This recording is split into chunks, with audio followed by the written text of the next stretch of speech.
Good morning friends. সকাল সকাল চলে এসেছি তোমাদের সঙ্গে আর একটা টোটকা রেসিপি শেয়ার করতে। দেখতে পাচ্ছেন তো, এইটা হচ্ছে থানকুনি পাতা। এই থানকুনি পাতা দিয়ে অনেক রকম উপকার হয়, পেটের উপকার, যে কোনো রুগীর পক্ষে খুব ভালো, পেটের পক্ষে, বাচ্চাদের পক্ষেও ভালো। আর এই দেখুন, পুদিনা পাতা হয়েছে, ধনে পাতা হয়েছে, আমার সব এগুলো আমি নিজের হাতে তৈরি করেছি। আর এই দেখুন, এই হচ্ছে একটা গাঁদা ফুলের গাছ, আর এই যে ছোট ছোট লঙ্কা চারা বেরিয়েছে। চলুন সবজিগুলো সব কেটে নিয়ে আপনাদের দেখো। এই দেখুন, এখানে থানকুনি পাতা, লাল শাকের ডাঁটা, বেগুন, পেঁপে, শসা, রাঙা আলু, আপনারা থাকলে কাঁচকলা দেবেন, গরমকালে ঝিঙে, পটল, সব রকমের সবজি এতে দেবেন। দিয়ে তৈরি করে দেবেন। এগুলো বাচ্চাদের পেটের পক্ষে খুব ভালো, বড়োদেরও পেটের পক্ষে ভালো। বিয়েবাড়ি খেয়ে খেয়ে মুখে চড়া পড়ে গেলে এইটা, আর আমিষ খেতে না ইচ্ছা করলে এই তরকারি রান্না করে আপনারা অবশ্যই খেয়ে দেখবেন খুব স্বাদ, আর পেটও ঠান্ডা রাখে। চলুন কড়াই বসিয়ে দিয়ে কড়াইতে আমি সাদা তেল দিয়ে দিচ্ছি। অবশ্যই সাদা তেল দেবেন। সর্ষের তেলে কি ওটা একটু ভারী হয়ে গেল, রিচ হয়ে গেল, একটু সাদা তেল দেবেন।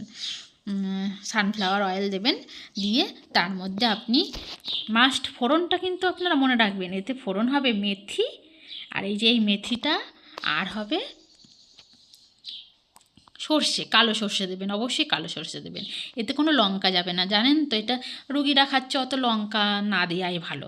এই দুটোই শুধু ফোড়ন দেবেন। দিয়ে এই সবজিগুলো সব ধুয়ে দিয়ে দেবেন। আমি একটা উচ্ছেও দিয়েছি, আপনারাও উচ্ছে দেবেন, খুবই পেট ঠান্ডা থাকবে। আর এতে তো থানকুনি পাতা দিয়েছি, আর এত রকমের সবজি, এটা খুবই উপকারী, অনেক রকমের ভিটামিন এতে পাওয়া যাবে। তারপরে ভালো করে এগুলো অল্প তেল, একটু নুন, আর হচ্ছে একটু পরিমাণ মতো হলুদ দিয়ে আপনারা মোটামুটি হালকা করে ভেজে নেবেন, খুব ভাজে নেবেন না, কারণ এটা হালকা তরকারি, অত ভাজা না হলে। এই যে আমি ভেজে নিচ্ছি, ভেজে নিয়ে তারপরে দিয়ে দেবো আর একটু আদাটা আমি গ্রাইন্ড করে দেবো। আদাটা কুড়ে রেখে দেবেন। কুড়ে রেখে দেওয়ার পর এরকম ভাজাটা এরকম হয়ে আসলে আপনি জল ঢেলে দেবেন। জল ঢেলে দেবেন পরিমাণ মতন, ভালোই জল দিবেন। কেউ যদি মনে করেন আমরা ঝোল খাবো, ঝোলও খেতে পারেন। যদি মনে করেন গা মাখা করবো, শুধু সেদ্ধ হলেই যথেষ্ট, তাহলে আপনারা তাই করবেন। এরকম ফুট উঠে গেলে তাতে কোরানো আদাগুলো দিয়ে দেবেন। আদাগুলো দিয়ে দেওয়ার পর ভালো করে ফুট উঠে গেলে, এতে তো কোনো মশলা নেই, আপনার বাইন্ডিংটা আসবে না, মাখা ভাবটা আসবে না, তাই আপনারা একটু আটা ওপর দিয়ে ছড়িয়ে দেবেন। এতে বাইন্ডিং ভাবটা, মানে গাঢ়ত্বটা একটু আসবে, এতে তো আর মশলা দেওয়া নেই।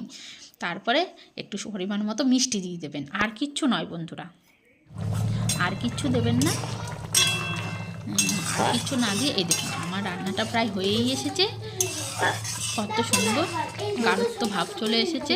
একটু ভালো করে ফুটিয়ে চলুন আমরা নামিয়ে নিই। এই দেখুন বন্ধুরা, এইরকম মজার যদি আপনারা রেসিপি পেতে চান, তাহলে আমাদের চ্যানেলটাকে অবশ্যই সাবস্ক্রাইব করে নেবেন। আর এই রান্নাটা কেমন হলো করে অবশ্যই আমাদের জানাবেন।